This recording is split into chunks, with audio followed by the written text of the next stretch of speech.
ओम श्री साई नाथाय नमः। अध्याय 3। श्री साई बाबा की स्वीकृति, आज्ञा और प्रतिज्ञा। भक्तों को कार्य समर्पण, बाबा की लीलाएं, ज्योति स्तंभ स्वरूप, मातृप्रेम, रोहिला की कथा, उनके मधुर उपदेश। श्री साई बाबा की स्वीकृति और वचन देना। जैसा कि गत अध्याय में वर्णन किया जा चुका है, बाबा ने सच्चरित्र लिखने की अनुमति देते हुए कहा कि सच्चरित्र लिखने के लिए मेरी पूर्ण अनुमति है। तुम अपना मन स्थिर कर मेरे वचनों को श्रद्धा रखो और निर्भय होकर कर्तव्य का पालन करते रहो। यदि मेरी लीलाएं लिखी गई तो अविद्या का नाश होगा तथा ध्यान व भक्तिपूर्वक श्रवण करने से दैहिक बुद्धि नष्ट होकर भक्ति और प्रेम की तीव्र लहर प्रवाहित होगी, और जो इन लीलाओं को अधिक गहराई तक खोज करेगा उसे ज्ञान रूपी अमूल्य रत्न की प्राप्ति हो जाएगी। इन वचनों को सुनकर हेमाड़ पंत को अति हर्ष हुआ और वे निर्भय हो गए। उन्हें दृढ़ विश्वास हो गया कि अब कार्य अवश्य ही सफल होगा। बाबा ने श्यामा की ओर दृष्टिपात कर कहा, जो प्रेम पूर्वक मेरा नामस्मरण करेगा मैं उसकी समस्त इच्छाएं पूर्ण कर दूंगा। उसकी भक्ति में उत्तरोत्तर वृद्धि होगी।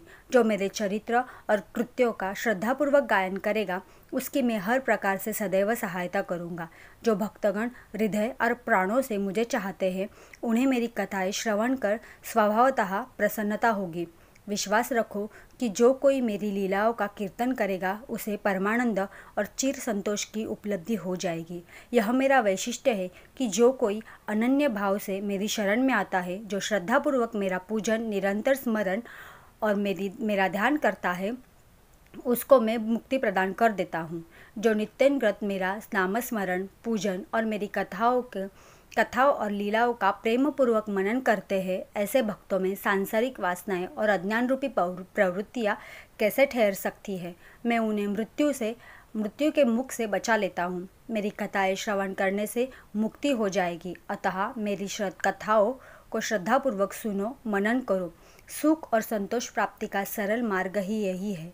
इससे श्रोताओं में चित्त और शांति प्राप्त होगी, और जब ध्यान प्रगाढ़ और विश्वास दृढ़ हो जाएगा तब अखंड चैतन्य घन से अभिन्नता प्राप्त हो जाएगी। केवल साई साई के उच्चारण मात्र से ही समस्त पाप नष्ट हो जाएंगे। भिन्न भिन्न कार्यों की भक्तों को प्रेरणा। भगवान अपने किसी भक्त को मंदिर, मठ, किसी को नदी के तीर पर घाट बनवाने, किसी को तीर्थ पर्यटन करने और किसी को भगवान के कीर्तन करने एवं भिन्न भिन्न कार्य करने की प्रेरणा देते हैं। परंतु उन्होंने मुझे साई सच्चरित्र लेखन की प्रेरणा की। किसी भी विद्या का पूर्ण ज्ञान न होने के कारण मैं इस कार्य के लिए सर्वथा अयोग्य था। अतः मुझे इस दुष्कर कार्य का दुस्साहस क्यों करना चाहिए। श्री साई महाराज की यथार्थ जीवनी का वर्णन करने की सामर्थ्य किसे है। उनकी कृपा मात्र से ही कार्य संपूर्ण होना संभव है। इसलिए मैंने लेखन प्रारंभ किया। बाबा ने मेरा अहम नष्ट कर दिया और उन्होंने स्वयं अपना चरित्र रचा। अतः इस ग्रंथ का श्रेय उन्हीं को है, मुझे नहीं। जन्मतः ब्राह्मण होते हुए भी मैं दिव्य चक्षुहीन विहीन था। अतः साई सच्चरित्र लिखने में समर्थ अयोग्य था। परंतु श्री हरि कृपा से क्या संभव नहीं है। मुख भी वाचाल हो जाता है और पंगु भी गिरिवर चढ़ जाता है। अपनी इच्छानुसार कार्य पूर्ण करने की युक्ति ही वे ही जाने। हारमोनियम और बंसी को यह आभास कहाँ है कि ध्वनि कैसे प्रसारित होती है। इसका ज्ञान तो वादक को ही है। चंद्रकांत मणि की उत्पत्ति और ज्वार भाटे का रहस्य मणि अथवा उदधि नहीं, वरन शशिकलाओं के घटने बढ़ने से ही निहित है। बाबा का चरित्र ज्योति स्तंभ स्वरूप। समुद्र में अनेक स्थानों पर ज्योति स्तंभ इसलिए बनाए जाते हैं जिससे नाविक चट्टानों और दुर्घटनाओं से बच जाए और जहाज को कोई हानि न पहुँचे। इस भवसागर में श्री साई बाबा का चरित्र ठीक उपयुक्त भांति ही है। वह अमृत से अति मधुर और सांसारिक पथ को सुगम बनाने वाला है। जब वह कानों के द्वारा हृदय में प्रवेश करता है तब दैहिक बुद्धि नष्ट हो जाती है और हृदय में एकत्रित करने से समस्त कोशिकाएं लोप हो जाती है। अहंकार का विनाश हो जाता है तथा बौद्धिक आवरण लुप्त होकर ज्ञान प्रकट हो जाता है। बाबा के विशुद्ध कीर्तन का वर्णन निष्ठापूर्वक श्रवण करने से भक्तों के पाप नष्ट होंगे। अतः यह मोक्ष प्राप्ति का ही सरल साधन है। सतयुग में श्रम तथा दम, त्रेता में त्याग, द्वापर में पूजन और कलयुग में भगवत कीर्तन ही मोक्ष का साधन है। यह अंतिम साधन चारों वर्ण के लोगों को साध्य भी है। अन्य साधन योग, त्याग, ध्यान, धारणा आदि आचरण करने में कठिन है, परंतु चरित्र तथा हरि कीर्तन का श्रवण तो अत्यंत ही सुलभ है। केवल उन पर ध्यान न देने की आवश्यकता नहीं। कथा श्रवण और कीर्तन करने से इंद्रियों की स्वाभाविक विषयासक्ति नष्ट हो जाती है और भक्त वासना रहित होकर आत्म साक्षात्कार की ओर अग्रसर हो जाता है। इसके हेतु प्रदान करने हेतु उन्होंने सच्चरित्र की रचना कराई। भक्तगण अब सरलतापूर्वक चरित्र का अवलोकन करें और साथ ही उनके मनोहर स्वरूप का ध्यान कर गुरु और भगवत भक्ति के अधिकारी बने तथा निष्काम होकर आत्म साक्षात्कार को प्राप्त करें। साई सच्चरित्र का सफलतापूर्ण होना यह साई महिमा ही समझे। हम तो केवल एक निमित्त मात्र ही बनाया गया है। मातृप्रेम। गाय का अपने बछड़े पर प्रेम सर्वविदित ही है।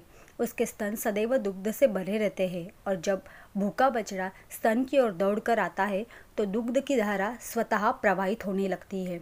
उसी प्रकार माता भी अपने बच्चों की आवश्यकता का पहले से ही ध्यान रखती है और ठीक उसी समय स्तनपान कराती है। वह बालक का श्रृंगार उत्तम ढंग से करती है, परंतु बालक को इसका कोई भान नहीं होता। बालक के सुंदर श्रृंगार आदि को देखकर माता के हर्ष का पारावार नहीं रहता। माता का प्रेम विचित्र, असाधारण और निस्वार्थ है, जिसकी कोई उपमा नहीं। ठीक उसी प्रकार सद्गुरु का प्रेम अपने शिष्य पर होता है। ऐसा ही प्रेम बाबा का मुझ पर था। उदाहरणार्थ वह निम्न प्रकार का था। सन 1916 में मैंने नौकरी से अवकाश ग्रहण किया। जो पेंशन मुझे मिलती थी वह मेरे कुटुंब के निर्वाह के लिए अपर्याप्त थी। उसी वर्ष श्री गुरु पूर्णिमा के दिवस में अन्य भक्तों के साथ शिरडी गया। वहाँ अन्ना चिंचनीकर ने स्वतः ही मेरे लिए बाबा से इस प्रकार प्रार्थना की, इनके ऊपर कृपा करो। जो पेंशन इन्हें मिलती है वह निर्वाह योग्य नहीं है। कुटुंब में वृद्धि हो रही है। कृपया और कोई नौकरी दिला दीजिए ताकि इनकी चिंता दूर हो जाए और ये सुखपूर्वक रहे। बाबा ने उत्तर दिया कि इन्हें नौकरी मिल जाएगी, परंतु अब इन्हें मेरी सेवा में ही आनंद लेना चाहिए। इनकी इच्छाएं सदैव पूर्ण होगी। इन्हें अपना ध्यान मेरी ओर आकर्षित कर आध्यात्मिक तथा दुष्ट जनों की संगति से दूर रहना चाहिए। इन्हें सबसे दया और नम्रता का बर्ताव और अंतःकरण में मेरी उपासना करनी चाहिए। यदि ये इस प्रकार आचरण करें तो नित्यानंद के अधिकारी हो जाएंगे। रोहिला की कथा। यह कथा श्री साई बाबा के समस्त प्राणियों पर समान प्रेम की सूचक है। एक समय रोहिला जाति का एक मनुष्य शिरडी में आया। वह ऊंचा पूरा सदृढ़ एवं सुगठित शरीर का था। बाबा के प्रेम से मुग्ध होकर वह शिरडी में ही रहने लगा। वह आठों प्रहर अपनी उच्च और कर्कश आवाज में कुरान शरीफ के कलमे पढ़ता और अल्लाह अकबर के नारे लगाता था। शिरडी के अधिकांश लोगों को खेतों में दिन भर काम करके पश्चात जब रात्रि में घर लौटते थे तो रोहिला की कर्कश पुकारें उनका स्वागत करती थी। इन कारण उन्हें रात्रि में विश्राम न मिलता था, जिससे वे अधिक कष्ट और असुविधा का अनुभव करने लगे। कई दिनों तक वो मौन रहे, परंतु जब कष्ट असहनीय हो गया तब उन्होंने बाबा के समीप जाकर रोहिला को मनाकर इस उत्पात को रोकने की प्रार्थना की। बाबा ने उन लोगों की इस प्रार्थना पर ध्यान न दिया। इसके विपरीत गांव वालों को आड़े हाथे लेते हुए बोले कि वे अपने कार्य पर ही ध्यान दें और रोहिला की ओर न ध्यान दें। बाबा ने न उनसे कहा कि रोहिला की पत्नी बुरे स्वभाव की है और वह रोहिला को तथा मुझे अधिक कष्ट पहुंचाती है, परंतु वह उसके कलमों के समक्ष उपस्थित होने का साहस करने में असमर्थ है और इसी कारण वह शांति और सुख में है। यथार्थ में रोहिला को कोई पत्नी नहीं थी। बाबा का संकेत केवल कुविचारों की ओर था। अन्य विषयों की अपेक्षा बाबा प्रार्थना और ईश आराधना को महत्व देते थे। अतः उन्होंने रोहिला के पक्ष का समर्थन कर ग्रामवासियों को शांतिपूर्वक थोड़े समय तक उत्पात सहन करने का परामर्श दिया। बाबा के मधुर अमृतोपदेश। एक दिन दोपहर की आरती के पश्चात भक्तगण अपने घरों को लौट रहे थे तब बाबा ने निम्नलिखित अति सुंदर उपदेश दिया। तुम चाहे कभी भी रहो, जो इच्छा हो सो करो, परंतु यह सदैव स्मरण रखो कि जो कुछ तुम करते हो वह सब मुझे ज्ञात है। मैं ही इन समस्त प्राणियों का प्रभु हूँ और घट घट में व्याप्त हूँ। मेरे ही उदर में समस्त जड़ और चेतन प्राणी समाये हुए हैं। मैं ही समस्त ब्रह्मांड का निर्यन करता व संचालक हूँ। मैं ही उत्पत्ति, स्थिति व संहार करता हूँ। मेरी भक्ति करने वालों को कोई हानि नहीं पहुँच सकता। मेरे ध्यान की उपेक्षा करने वाला माया के पास से फांस जाता है। समस्त जंतु, चींटियाँ तथा दुष्प्रमाण, परिवर्तन और स्थायी विश्व मेरे ही स्वरूप है। इस सुंदर तथा अमूल्य उपदेश को श्रवण कर मेरे तुरंत यह दृढ़ निश्चय कर लिया कि अब भविष्य में अपने गुरु के अतिरिक्त अन्य किसी मानव की सेवा न करूँगा। मुझे नौकरी मिल गई। बाबा के इन वचनों का विचार मेरे मस्तिष्क में बार बार चक्कर काटने लगा। मुझे विचार आने लगा कि क्या सचमुच ऐसा घटित होगा। भविष्य की घटनाओं से स्पष्ट है कि बाबा के वचन सत्य निकले और मुझे अल्पकाल के लिए नौकरी मिल गई। इसके पश्चात मैं स्वतंत्र होकर एक चित्त से जीवन पर्यंत बाबा की सेवा करता रहा।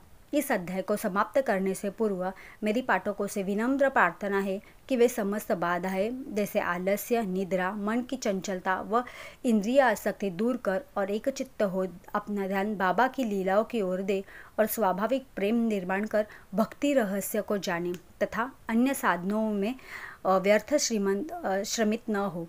उन्हें केवल एक ही सुगम उपाय का पालन करना चाहिए और वह है कि श्री साई लीलाओं का श्रवण। इससे उनका अज्ञान नष्ट होकर मोक्ष का द्वार खुल जाएगा। जिस प्रकार अनेक स्थानों में भ्रमण करते हुए ही लोभी पुरुष अपने गड़े हुए धन के लिए स्वतः चित्तत रहता है, उसी प्रकार श्री साई को अपने हृदय में धारण करो। अगले अध्याय में श्री साई बाबा के शिरडी आगमन का वर्णन होगा। श्री सद्गुरु साईनाथा पर्णमस्तु। शुभम भवतु।